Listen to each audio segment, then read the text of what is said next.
தமிழக பாஜக ஒருங்கிணைப்பாளர் ராஜா அவர்கள் இணைஞ்சிருக்காங்க. சார் வணக்கம் சார்.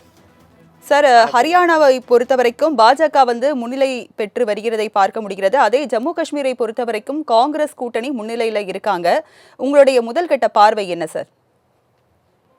ஹரியானாவில் மூன்றாவது முறையாக பாரதிய ஜனதா கட்சி ஆட்சிக்கு வர இருக்கிறது. ஏனென்றால் இப்பொழுது நிலவரப்படி பார்த்தால் 48க்கு மேல் தொகுதிகள் பெற்று வி ஆர் ஃபர்மிங் அப். அதனால ஹரியானாவில் பாரதிய ஜனதா கட்சியின் தலைமையிலான ஆட்சி ஏற்படும் என்பதில் எந்த சந்தேகத்திற்கும் இடமில்லை. ஜம்மு காஷ்மீரை பொறுத்தவரை 10 ஆண்டுகளுக்கு பிறகு இப்பொழுதுதான் தேர்தல் நடக்கிறது. ஆனால் 10 ஆண்டுகளுக்கு முன்பாக பாரதிய ஜனதா கட்சி பெற்றிருந்த தொகுதிகளுக்கு மேல் இந்த முறை முன்னணியிலே இருக்கிறது.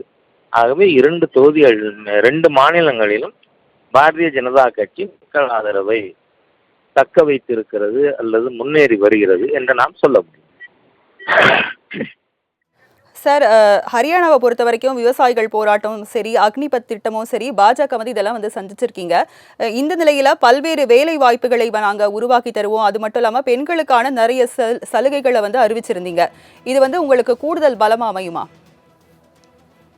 நீங்க அக்னிவீர் திட்டத்தை பற்றி எல்லாம் தவறாக பரப்புரை செய்யப்பட்டது என்று சொன்னால், அக்னிவீர் திட்டத்தில் 4 ஆண்டு காலம் இளைஞர்களுக்கு நாம் அதில் திட்டத்தில் பயிற்சி கொடுத்த பிறகு பெருவாரியான நபர்கள் அப்சார்ப் பண்ணப்பட்டிருக்காங்க இராணுவத்திலேயே.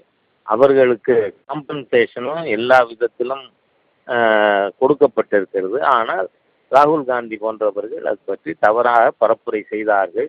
அதே போல் விவசாயிகளுக்கு சாதகமான ஒரு கட்சின்னு சொன்னால் அது மாண்புமிகு பிரதமர் மோடி அவர்கள் தலைமையிலான ஆட்சி தான்.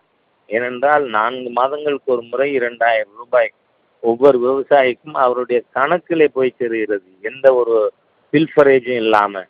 ஆகவே அந்த மாதிரியாக இருக்கின்ற ஒரு ஆட்சிக்கு எதிராக பல நேரேட்டிவ் செட் பண்ணி இந்த அரசாங்கத்திற்கு கெட்ட பெயர் கொண்டு வந்து விடலாம் என்று முயற்சி செய்த காங்கிரஸ் இண்டி கூட்டணியின் சதி திட்டம் நிறைவேறவில்லை என்று நாம் சொல்ல முடியும்.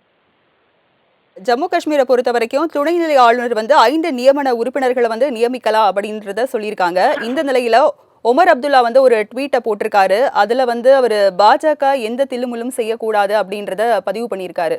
இதை நீங்க எப்படி பாக்குறீங்க சார்? அதாவது ஜம்மு காஷ்மீர் மாநிலத்தை கொந்தளிப்பிலே தள்ளிய குடும்பத்தை சேர்ந்தவர். ஏனென்று சொன்னால், திரு ஜவஹர்லால் நேரு ஆட்சியில் இருக்கும் பொழுதே இந்த நாட்டின் ஒருமைப்பாட்டுக்கு விரோதமாக செயல்பட்ட காரணத்தால் ஷேக் அப்துல்லா இங்கு தமிழகத்திலே கொடைக்கானலில் சிறை வைக்கப்பட்டார். இதெல்லாம் மக்கள் மறந்திருப்பார்கள் என்று ஏதோ தில்லுமுள்ளுக்கே கட்சி ஆரம்பித்து ஜம்மு காஷ்மீரை சிதைத்த ஒரு குடும்பத்திலிருந்து ஒருவர் இம்மாதிரியாக பேசியிருப்பது வருந்தத்தக்கது. ஏனென்றால் ஆளுநருக்கு அதிகாரம் இருக்கிறது. அதுக்கு 2 பெண்கள், 2 பேர் காஷ்மீரி பண்டிட், ஒருவர் பாகிஸ்தான் வசம் இருக்கின்ற ஜம்மு காஷ்மீர் இருந்து இங்க குடியமர்ந்தவர். அதற்கானதை மேதகு ஆளுநர் செய்வார். அவரோட அதிகாரத்தை கொஸ்டின் பண்றதுக்கு திரு ஒமர் அப்துல்லாவுக்கு எந்த ஒரு அதிகாரமும் இல்லை. பேசினவர் காங்கிரஸ் கமிட்டி தலைவர் செல்வ பெருந்தகை சொல்லியிருந்தாரு, இந்த மாதிரி சிறப்பு அந்தஸ்து நீக்கினது குறித்து மக்களுக்கு தெரியும், மக்கள் ஒரு சரியான முடிவை எடுத்திருக்காங்க அப்படின்றத அவர் தரப்பு கருத்து பதிவு பண்ணியிருந்தாரு. இந்த கருத்தை நீங்க எப்படி பாக்குறீங்க சார்? நீங்க ஜம்முவிலே இருக்கின்ற பாரதிய ஜனதா கட்சியின் ட்ரெடிஷனல் ஸ்ட்ராங் ஹோல்ட் தவிர காஷ்மீரிலும் பாரதிய ஜனதா கட்சிக்கும் அதனுடைய ஆதரவு பெற்ற சுயேட்சைகளுக்கும் முன்னிலை வந்து கொண்டிருக்கிறார்கள். அதனால செல்வ பெருந்தகை போன்றவர்கள், நான் இன்னும் சொல்லலாம், தெளிவா சொல்றேன், 5 கட்சி அமாவாசை, பல கட்சிகள் போய் வந்தவர். அவர் எந்த சித்தாந்தத்தை வச்சு பேசுறாருன்னு எனக்கு தெரியல. ஆனால் ஒரே சித்தாந்தத்தில் இருக்கின்ற நான் சொல்லுகிறேன், மக்கள் 370 ரத்து செய்ததை ஏற்றிருக்கிறார்கள். அதனாலதான் அதிக எண்ணிக்கையிலே வாக்களித்திருக்கிறார்கள். இணைப்புல உங்களுடைய கருத்துக்களை பதிவு செஞ்சதுக்கு நன்றி சார்.